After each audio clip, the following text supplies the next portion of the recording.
बिस्मिल्लाहिर्रहमानिर्रहीम। अस्सलाम वालेकुम स्टूडेंट्स, आपको आज के इस वीडियो सेशन में खुश आमदीद। स्टूडेंट्स, आज हम LLB पार्ट 2 पेपर इंग्लिश इसकी एक इम्पॉर्टेंट शॉर्ट स्टोरी मैं आपके साथ डिस्कस करूंगा।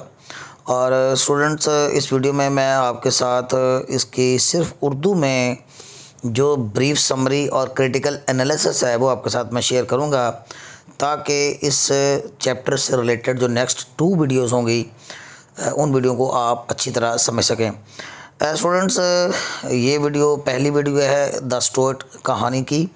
इसके बाद जो दूसरी वीडियो है जो मैं आपके लिए कल अपलोड करूँगा, उसमें मैं आपके साथ इसकी जो समरी इन इंग्लिश है और क्रिटिकल एनालिसिस इन इंग्लिश है वो बहुत ही आसान ज़ुबान में मैं शेयर करूँगा।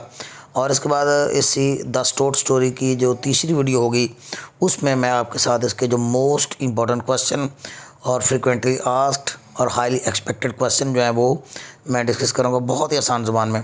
तो ये स्टूडेंट्स, इस कहानी की बेटर अंडरस्टैंडिंग के लिए मैंने आपकी थोड़ी सी ये कदरे डिटेल्ड समरी है, साथ क्रिटिकल एनालिसिस है, लेकिन मैं आपको यकीन दहानी कराता हूँ कि इंशाल्लाह जब आप इस पूरी वीडियो को देखेंगे और इससे रिलेटेड जो मटेरियल मैंने आपके लिए यहाँ पे शामिल किया है वो आपके लिए काफ़ी हेल्पफुल साबित होगा।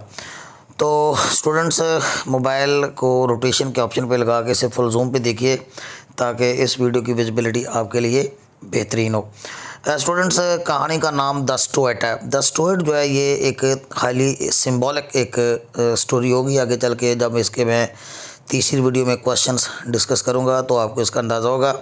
स्टुअर्ट वैसे ये जो मैनगूज यानी ये जो न्योले होते हैं उनकी फैमिली का एक फेरोशियस एनिमल है जो कि शिकार करता है, एक शिकारी एक एनिमल है। तो राइटर ने द स्टुअर्ट जो है यानी कहानी का जो टाइटल है द स्टुअर्ट जो है वो एक जानवर के नाम पे रखा है जो कि एक मैन गूज की फैमिली यानी न्योले की एक किस्म की एक फैमिली है जो उससे बिलोंग करते हैं। स्टूडेंट, कहानी की अगर हम बात करते हैं तो कहानी आयरलैंड का एक साहली गांव लिया गया इसकी सेटिंग में। आयरलैंड का एक साहली गांव और जिसका नाम स्ट्रैंड हिल है, वहाँ से कहानी शुरू होती है। ये एक साहली इलाका है जिसे हम कोस्टल एरिया कहते हैं। तो आयरलैंड में एक कोस्टल एरिया के मुकाम पर यानी कोस्टल एरिया यहाँ पे इसकी सेटिंग में लिया गया है। तो स्ट्रैंड हिल का इलाका है और ये एक कोस्टल एरिया है आयरलैंड का। वहाँ पे एक टीचर जो है 52 साल टीचर, आगे चल के आपको मैं इसके बारे में मज़ीद बताऊँगा, जहाँ पर एक रंडवा यानी रंडवा आप जानते हैं एक विडवर यानी टीचर तो है लेकिन वो विडवर है, उसकी बीवी का पहली बीवी का इंतकाल हो चुका है। एक रंडवा उस्ताद यानी एक विडवर टीचर अपने बेटे के साथ छुट्टियां गुजारने के लिए आया है। बेटा भी खातर खा उम्र रखता है यानी बेटे की उम्र भी तकरीबन 30 के करीब करीब लगती है, लेकिन बाप की उम्र जब 52 साल दिखाई गई है। अपने बेटे के साथ छुट्टियां गुजारने के लिए आया है। बेटा इस कहानी का मरकज़ी किरदार है और वो एक यूनिवर्सिटी में मेडिकल का तालिब इल्म भी है। यहाँ पे हम आगे चल के थोड़ा सा मज़ीद भी देखेंगे क्योंकि कहानी के ये 2 ही मेन करैक्टर हैं जिनके दरमियान ये कहानी जो है वो गुफ्तगू जो है मोस्ट ऑफ द टाइम जो है वो चलेगी। बेटा इस कहानी का मरकज़ी किरदार है और ये टीचर भी एक सेंट्रल करैक्टर ही है। बेटा इस कहानी का मरकज़ी किरदार है और वो एक यूनिवर्सिटी में मेडिकल का तालिब इल्म है।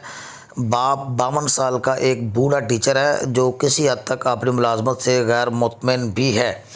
यानी हम ये कह सकते हैं कि एक तवील अर्सा तक इस टीचर ने टीचिंग के शोबा के साथ वाबस्तगी जो है अपनी रखी हुई है, लेकिन अब वो अपनी मुलाजमत से गैर मुतमईन हो चुका है, डिससेटिस्फाइड हो चुका है। लेकिन चूँकि वो एक अब प्रिंसिपल के ओहदे पे भी फाइज हो गया है because of his experience, so that's why he has been also given the charge of principal और प्रिंसिपलशिप भी उसके पास है।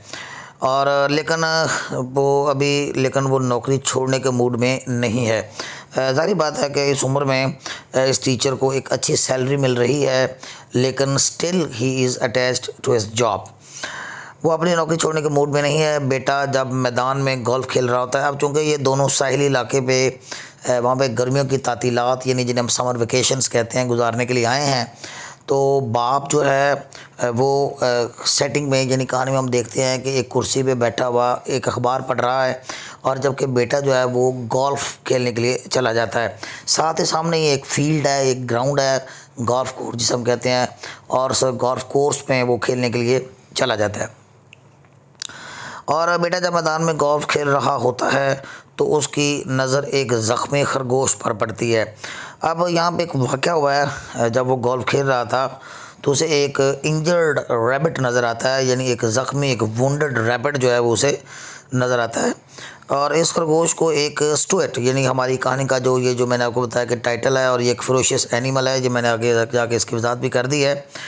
इस खरगोश को एक स्टुअर्ट ने शिकार किया है। वाज़ह है कि स्टुअर्ट एक न्योला यानी वीज़ल फैमिली का गोश्तखोर जानवर है, और जिसके जिस्म का निचला हिस्सा सफ़ेद जबकि दुमसिया नोक वाली होती है, और इसकी जिसामत न्योले की तरह ही होती है। लेकिन ये बहुत ही एक फेरोशियस किस्म का एक एनिमल है, और ये एक शिकारी एक एनिमल है जो कि अपने वज़न से ज़्यादा, यानी इवन बड़े अपने वज़न से दुगने या 3 गुना ज़्यादा वज़न के हमल खरगोश को भी अपने एजिलिटी की वजह से, अपनी फुर्ती की वजह से और अपने स्टेमिना की वजह से काबू कर लेता है।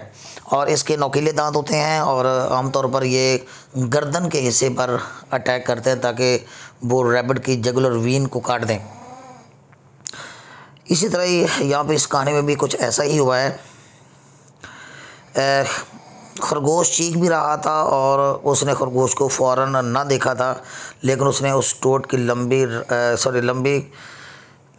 लंबी नहीं लिखना था, लेकिन उसने इस स्टुअर्ट की लंबी रंग के जिस्म को देख लिया था, जो कि एक सांप की तरह लंबी ऊंची घास में घुस रहा था। तो यहाँ पे हम ये देखते हैं कि मूवमेंट भी उसकी हो रही है, और ख़रगोश जो है वो चीख तो रहा था, लेकिन स्टुअर्ट जो है वो जैसे ही ये हमारा जो ये कहानी का जो किरदार, यानी जो बेटा है, जो सन है, जैसे उनके करीब पहुंचा तो स्टुअर्ट वहाँ से भाग निकला, और उसने अपनी राह ली, लेकिन खरगोश इन द मीन वाइल जो है उसका शिकार हो चुका था। लेकिन उसने स्टुअर्ट के लंबे जिसमें उसका लबूतरा जिस्म होता है, लंबे जिस्म को देख लिया था, जो कि एक सांप की तरह लंबी ऊंची घास में घुस रहा था। खरगोश की तरफ आहिस्ती से वो बढ़ा, और आगे हम देखें कहानी को देखते हैं। वो खरगोश की तरफ आहिस्ती से आगे बढ़ा, लेकिन खरगोश ने हरकत भी ना की, और उसने चीखना भी बंद कर दिया था। उसने खरगोश के कान के अक्कर में खून की एक गीली तह देखी, तो जिससे उसे अंदाज़ा हो गया कि उसने गर्दन पे उसको काटा है। और यहाँ पे मैंने लिख भी दिया है कि स्टुअर्ट ने खरगोश को उसकी गर्दन की रग को काट कर शिकार किया था, यानी जिसे हम जुगुलर वीन कहते हैं।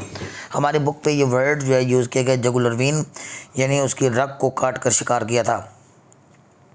इस शदीद ज़ख्मी खरगोश ने उसके पिछली टांगों से पकड़ लिया, और यहाँ पे हम देखते हैं कि जो बेटा है उसने खरगोश को उसकी जो पिछली टांगें थी उनसे उसको ऊपर उठा लिया। अब चूँकि यहाँ पे हम ये देखते हैं कि खरगोश जो है वो काफ़ी ज़्यादा ज़ख्मी हालत में है, एक वुंडेड कंडीशन में है, और उसके बचने की कोई उम्मीद भी नहीं थी, उसकी जुगुलर वीन कट चुकी थी। सो दैट्स वाई हम यहाँ पे थोड़ा सा एक क्रूल एक्शन भी इस बेटे की तरफ से देखेंगे, और फिर हम इसको थोड़ा सा क्रिटिकली भी एनालाइज़ करेंगे कि ये जो उसने एक ही वार उसके ऊपर किया, और वार भी उसने उसके ऊपर एक ही किया है, और एक ही वार से उस खरगोश का काम तमाम कर दिया। चूँकि खरगोश के बचने की कोई उम्मीद भी ना थी, उसने लिहाजा तरस खाकर एक ही वार में, पॉइंट ऑफ नोटेड स्टूडेंट्स के तरस खाकर लिखा हुआ है कि तरस खाकर एक ही वार में उसका काम तमाम कर दिया, यानी उसने उसके ऊपर अटैक किया, और अपने उस गोल्फ़ खेलने वाला जो एक बैट होता है उसके साथ उसको मारा था, और उसे उठाकर अपने साथ ले गया। लेकिन उसने ये देखा कि स्टुअर्ट मुसलसल उसका ताक़ब कर रहा है। यहाँ पे स्टुअर्ट का एक तो हमलावर होना, स्टुअर्ट का उस खरगोश का जुगुलर वीन को काटना, या और इस स्टुअर्ट का अपने शिकार यानी शिकार के छिन जाने पर, यानी इनफैक्ट ये शिकार छीना तो नहीं गया, लेकिन चूँकि उस बेटे ने उसका शिकार जो है वो ले लिया है, तो स्टुअर्ट मुसलसल उसका ताक़ब कर रहा है।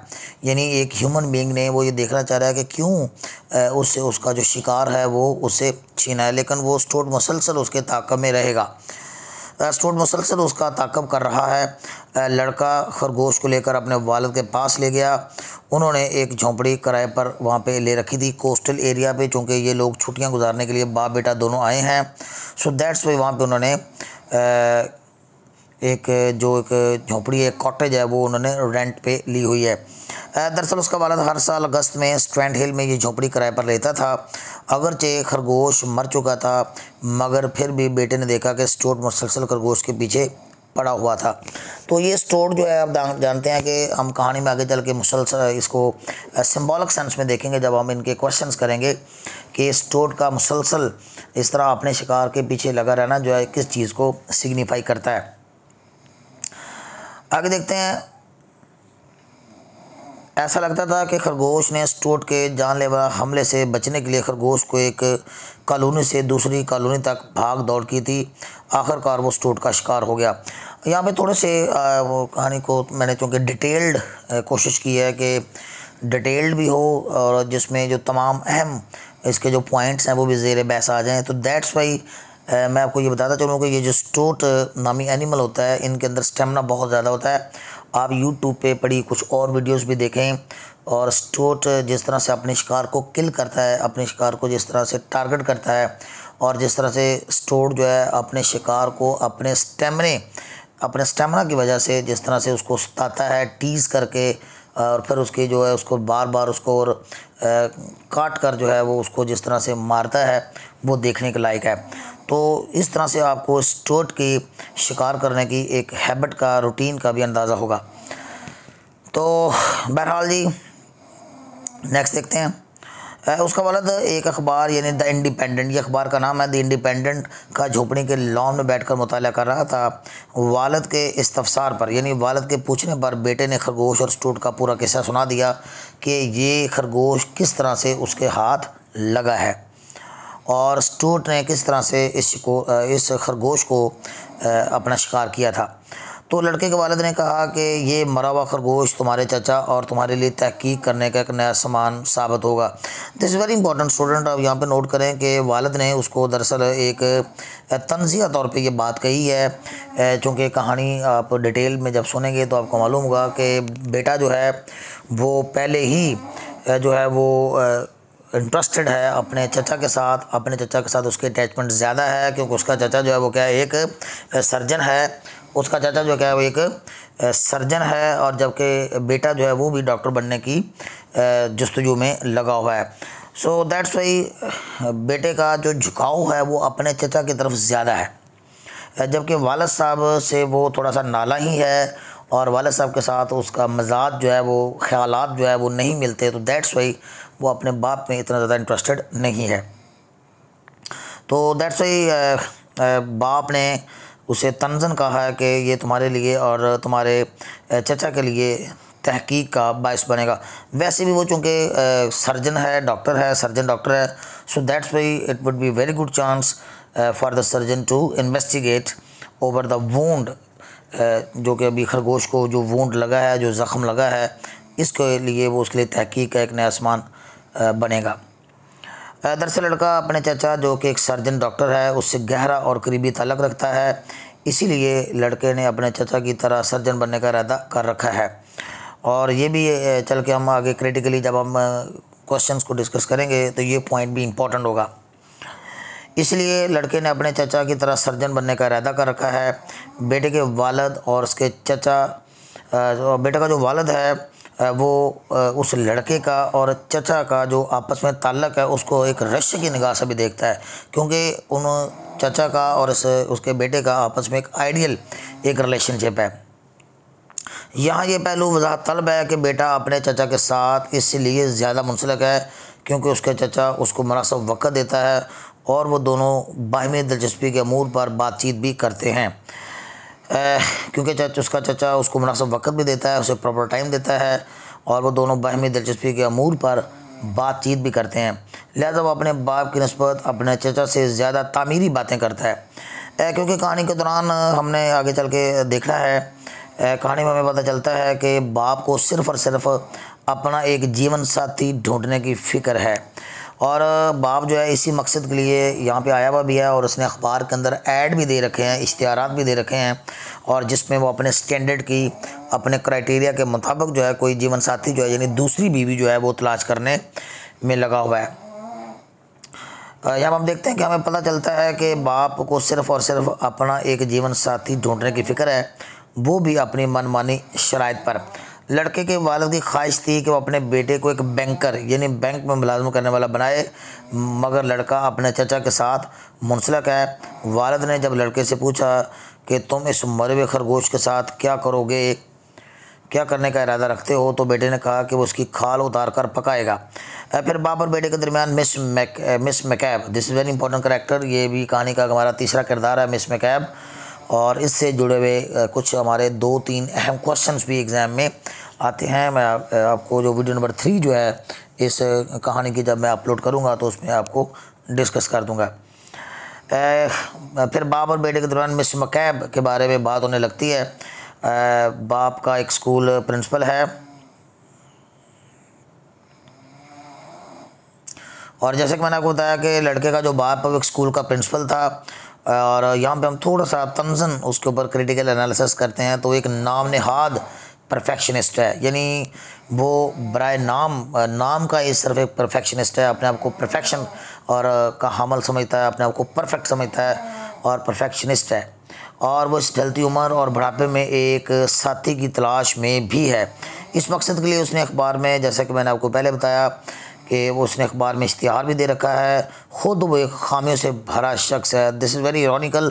और हम कहानी के जब क्वेश्चंस करेंगे इंग्लिश में तो मैं आपको बताऊंगा कि किस तरह से ये एक आयरॉनिकल पहलू है। ख़ुद वो एक खामियों से भरा शख्स है मगर तलाश उसको एक मुकम्मल औरत की है।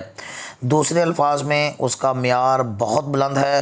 वो बहुत सी औरतों से उसे रफ़ाकत देने के लिए उसने रजू भी किया है और कई ख़वातीन ने यानी उसकी बीवी बनने का उसके साथ इजहार भी किया है, चूँकि उसने अखबार के अंदर ऐड दिया था रिश्ता के लिए, तो दैट्स वाई बहुत सी औरतों ने उसे रजू किया, मगर उसने सख्त शराइत और क़वायद ज़ब्त बना रखे हैं। This is very important. और बहुत ही उसने सख्त रूल्स एंड रेगुलेशंस बना रखे हैं इसे यानी किसी को एक्सेप्ट करने के लिए, जिसकी वजह से वो अब तक दूसरी शादी भी नहीं कर सका। मिस मैकैब इन दिनों और आजकल वो मिस मैकैब के साथ अटैच्ड है और उसे उम्मीद है कि मिस मैकैब से वो शादी कर पाएगा। मिस मैकैब जो है वो उसके लिए सूटेबल है। मिस मैकैब इन दिनों वो मिस मैकैब को बतौर जीवन साथी अपनाने का ख्याल रखता है और उसने एक तरह से यूँ कह सकते हैं कि वो उसे एंगेज किया अपने साथ मिस मैकैब को। बेटा जो कि अपने बाप से ज़्यादा मुंसलिक नहीं है, उसको भी इस मुतवक्किल शादी पर कोई इतराज़ नहीं है, तो बेटा उससे परमिशन चाहता है, उससे शेयर करता है कि वो मिस मैकैब से शादी करना चाहता है।